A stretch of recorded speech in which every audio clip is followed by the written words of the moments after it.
بہت سال پہلے پہاڑوں اور سبز وادیوں کے درمیان واقع ایک شاندار سلطنت تھی جس کا نام تھا سلطنت نور آباد۔ یہ سلطنت اپنی خوشحالی، انصاف اور ایک نہایت پیاری شہزادی کی وجہ سے مشہور تھی۔ شہزادی کا نام تھا شہزادی ایلارا، نرم دل حسین اور بے حد سمجھدار۔ نور آباد کے محل میں آج غیر معمولی رونق تھی، ہر طرف چراغاں، موسیقی اور خوشبوؤں کا سما تھا۔ محل کے باورچی خانے میں ایک نوجوان باورچی یامین مصروف تھا۔ یامین، شہزادی ایلارا جب بھی آتی ہیں پورا محل روشن ہو جاتا ہے۔ آج کی ایپل پائی خاص ہوگی۔ اسی وقت شہزادی ایلارا اندر داخل ہوئیں۔ ایلارا، یامین، مجھے لگا آج رات کی ضیافت کے لیے تمہیں میری مدد چاہیے ہوگی۔ یامین مسکراتے ہوئے، آپ کی موجودگی ہی کافی ہے شہزادی، یہ لیجیے ایپل پائی تیار ہے۔ ایلارا، واہ، تم دنیا کی بہترین ایپل پائی بناتے ہو، اسے میرے کمرے میں بھجوا دینا، میں دوستوں کو بھی کھلانا چاہتی ہوں۔ دوسری طرف محل کے شاہی کمرے میں بادشاہ شاہ زرحان اپنے وزیر خاص دیرکین سے بات کر رہے تھے۔ جہاں پناہ میں سفر سے ایک قیمتی ہار لایا ہوں، یہ شہزادی ایلارا کے سوا کسی اور پر جچے گا ہی نہیں، بے حد خوبصورت، آؤ ہم خود اسے اپنی بیٹی کو دیتے ہیں۔ بادشاہ نے بیٹی کو ہار پہنایا،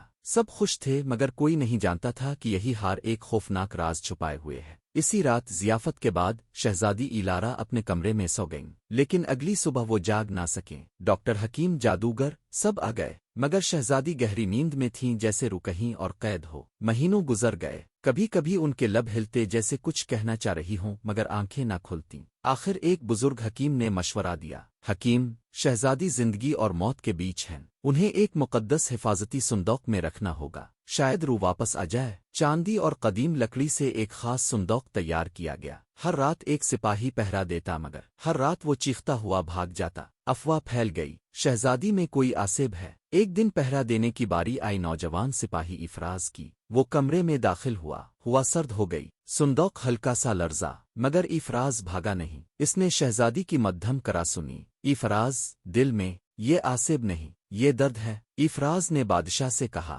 جہاں پناہ شہزادی ہم سے کچھ کہنا چاہتی ہے، ہمیں ان کے ذہن تک پہنچنا ہوگا۔ بادشاہ کے مشیر سہیل نے ایک کہانی سنائی۔ ایک عظیم جادوگر بابا زائر جو لوگوں کے دل پڑھ سکتا تھا، وہ جنگل میں گوشہ نشین ہو گیا۔ افراز اور اس کے دوست حارث اور نویان جنگل کی طرف روانہ ہوئے، زہریلے سانپ، اندھیرا، خوفناک آوازیں۔ آخر ایک پہاڑی کے نیچے دھواں اٹھتا دکھائی دیا، وہاں ایک جھونپڑی تھی۔ بابا زائر نے پہلے انکار کیا، بابا زائر، دنیا لالچی ہے، میں واپس نہیں جاؤں گا۔ افراز، میرا دل پڑھ لیجئے، اگر اس میں لالچ ہو تو میں واپس چلا جاؤں گا۔ بابا زائر خاموش ہو گیا۔ بابا زائر، تم سچے ہو، میں چلوں گا۔ محل پہنچ کر بابا زائر نے کہا، شہزادی کی روح ایک کالے کرسٹل ہار میں قید ہے، یہ کام کسی قریبی شخص نے کیا ہے۔ بادشاہ کے حکم پر سچ سامنے آیا، وہی وزیر دیرکین مجرم تھا۔ دیرکین، میں چاہتا تھا میرا بیٹا ولی عہد بنے، حسد نے مجھے اندھا کر دیا۔ افراز نے کرسٹل توڑا، ایک روشنی پھیلی۔ ایلارا، پتا جی، شہزادی زندہ ہو چکی تھیں۔